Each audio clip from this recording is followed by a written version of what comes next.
മാത്യുവിന് കൊടുക്ക്. മാത്യു ജോലി കഷ്ടപ്പെട്ട് വന്ന ഒരാളെ ഫ്രണ്ട്സിന് കൊടുക്കും. എന്റെ ക്യാമറ ഉള്ളതുകൊണ്ടാ, എങ്കിലും ജാഗ്രത കഴിച്ചോളാം. മാത്യു എങ്ങനെയുണ്ട്? നല്ല ടേസ്റ്റ് ഉണ്ടല്ലേ? അത് ശരി. ഒരു വർഷം എത്രത്തോളം ചക്ക ഉണ്ടാവും നമ്മുടെ പ്ലാവില്? നമ്മളൊരു 50 കൂടുതൽ ചക്ക നിർത്താറില്ല, ബാക്കി ചക്ക വെട്ടിക്കളയും. ഓ ശരി.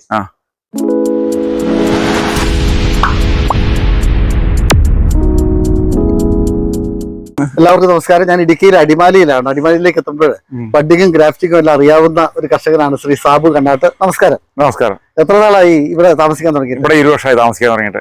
20 വർഷമായ ഒരു പ്ലാവാണെന്ന് തോന്നുന്നു അല്ലേ? 20 വർഷം പ്രായമായ പ്ലാവാണത്. 20 വർഷം മുന്നേ നമ്മൾ ബഡ് ചെയ്ത് പിടിപ്പിച്ച പ്ലാവാണത്. ഇത് എവിടെയാ ബഡ് ചെയ്തത്? ബഡ് ചെയ്തേക്കുന്നത് ഇവിടെയാണ്. ഇവിടെ. ഓ ശരി. ഈ പാടുണ്ടോ? അത്. അപ്പൊ ഈ ബഡ് ചെയ്യുമ്പോ ഈ പ്ലാവ് എത്രത്തോളം വലിപ്പം ഉണ്ടായിരുന്നു? ബഡ് ചെയ്തപ്പോ ഒരു വിരൽ വണ്ണത്തുള്ള ഒരു പ്ലാവൻ തൈ ആയിരുന്നു. അതിൽ നമ്മൾ ഇതിന്റെ ബഡിങ് മോളം കൊണ്ടു പിടിപ്പിച്ച്. എന്താ പ്രത്യേകത ഉണ്ടായിരുന്നോ ചക്കയ്ക്ക്?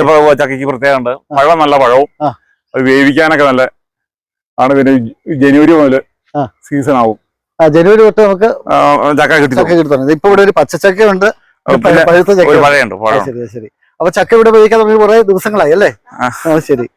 അപ്പൊ ഈ ചക്കയുടെ ഒരു പ്രത്യേകത എന്താണ്? ചക്കയുടെ പ്രത്യേകത എന്ന് പറഞ്ഞു കഴിഞ്ഞാൽ നമുക്ക് ഇതിന്റെ പഴം ഒക്കെ വളരെ നല്ല മധുരമുള്ളൂ. പഴത്തിന്റെ ഈ ബ്രിക്സിന്റെ ഇത് കൂടുതലുണ്ട്. അത് ശരി. ഓ ചക്കയുടെ ഒരു ഗുണനിലവാരം ബ്രിക്സ് ഇൻഡെക്സ് എന്ന് പറയല്ലേ? അത് ശരി. അപ്പൊ ഇത് നല്ല ചോളകളുണ്ട്. ഒരു ചോളയൊന്നും എടുത്തേ.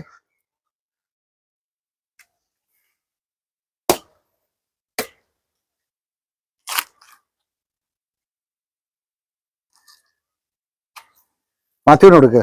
മാത്യു ജോലി കഷ്ടപ്പെട്ട് വന്ന ഒരാളെ ഫ്രണ്ട്സിന് കൊടുക്കും. എന്റെ ക്യാമറ ഉള്ളതുകൊണ്ടാ, എങ്കിലും ജാഗ്രത കഴിച്ചോളാം.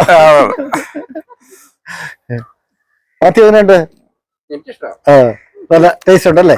അത് ശരി. ഒരു വർഷം എത്രത്തോളം ചക്ക ഉണ്ടാവും നമ്മുടെ പ്ലാവില്? നമ്മളൊരു 50 കൂടുതൽ ചക്ക നിർത്താറില്ല, ബാക്കി ചക്ക വെട്ടിക്കളയും. ഓ ശരി. വേണമെങ്കിൽ ചക്ക വേരിലെന്ന് പറഞ്ഞ പോലെ തന്നെ ഗ്രാഫ്റ്റ് ചെയ്തതിന്റെ തൊട്ട് മുകളിൽ തന്നെ ഒരു ചക്ക എല്ലാ വർഷവും ചോട്ടി കഴിക്കാറുണ്ടോ? അതെ. ഇതിന്റെ പ്രത്യേകത നമ്മുടെ പറമ്പിലുണ്ടായിരുന്ന ഏറ്റവും നല്ലൊരു പ്ലാവിന്റെ മുകുളം കൊണ്ടുപോകും. ഏറ്റവും നല്ല പ്ലാവിന്റെ മുകുളം നോക്കി പിടിപ്പിച്ചെടുത്താ. ശരി. അപ്പൊ ഇതിന്റെ ചുളയ്ക്ക് നല്ല കട്ടിയുണ്ടെന്നുള്ള ഒരു പ്രത്യേകതയാണല്ലേ? ചുളയ്ക്ക് കട്ടിയുണ്ട്. ചക്ക ഒരു 10 കിലോ താഴെ വെയിറ്റ് ഉള്ളൂ. പിന്നെ ഇതിന്റെ ഈ ചക്ക വേവിച്ചു കഴിഞ്ഞാൽ നല്ല മുറുക്കൊക്കെ ഉണ്ട്. ശരി. ഇപ്പോഴും പിന്നെ പഴവും നമുക്ക് ഇഷ്ടപ്പെടും, വേവിച്ചാലും നമുക്ക് ഇഷ്ടപ്പെടുന്ന ഒരു വെറൈറ്റി ആണ്. മുകളിലത്തെ ശിഖരം തൊട്ട് താഴെ വരെ ചക്ക കഴിഞ്ഞ ഒരു നിലവിൽ ഇതിനകത്ത് നമ്മളൊരു 10-30 പറിച്ച് ഇറങ്ങിയേക്കണം പലപ്പോഴായിട്ട്. ഇത് അയൽവാസികൾക്കൊക്കെ കൊടുക്കും. അപ്പൊ എന്തായാലും ബഡ്ഡിങ് അറിയാവുന്നത് കൊണ്ട്, ഗ്രാഫ്റ്റിംഗ് അറിയാവുന്നത് കൊണ്ട് ഇത്തരത്തിലുള്ള ഇനങ്ങൾ. അതെ. പ്ലാവ് കൂടുതലും നമ്മൾ ബഡ് ചെയ്യുകയാണ്. ഇത് ബഡ്ഡിംഗ് ആണ്, ഗ്രാഫ്റ്റിംഗ്? ഇത് ബഡ്ഡിംഗ് ആണ്. ബഡ്ഡിംഗ് ഗ്രാഫ്റ്റിംഗ് തമ്മിലുള്ള വ്യത്യാസം എന്താ? ബഡ്ഡിംഗ് എന്ന് പറയുമ്പോൾ നമ്മൾ തൊലി എടുത്ത് പിടിപ്പിക്കുന്നതിനാണ് ബഡ്ഡിംഗ് എന്ന് പറയുന്നത്. ഇതിന്റെ ഈ മുകുളം വെട്ടിയെടുത്ത് പിടിപ്പിക്കുന്നതിന് ഗ്രാഫ്റ്റിങ്ങും, മറ്റേ ഇതിന്റെ ഈ ഇങ്ങനെയുള്ള പീസ് തലക്കെടുത്ത് പിടിപ്പിച്ചിരിക്കുന്നതിന് ആണ് ഗ്രാഫ്റ്റിംഗ് എന്ന് പറഞ്ഞത്.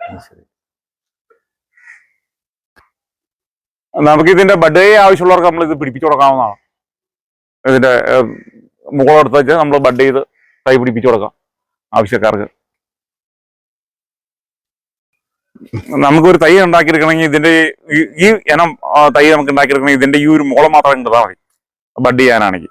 ഗ്രാഫ്റ്റ് ചെയ്യാനാണെങ്കിൽ ഇങ്ങനെ ഒരു പീസ് നമ്മൾ വെട്ടിയെടുക്കും, ഒരു 5 ഇഞ്ച് നീളത്തില്. എന്നിട്ട് അത് നമ്മള് ആപ്പ് പോലെ ഏതാണ് വേഗത്തിൽ നമുക്ക് റിസൾട്ട് അറിയാം? റിസൾട്ട് ബഡ്ഡിങ് ആയിരിക്കും. പ്ലാവ് ബഡ്ഡിങ് ആണ് നല്ലത്.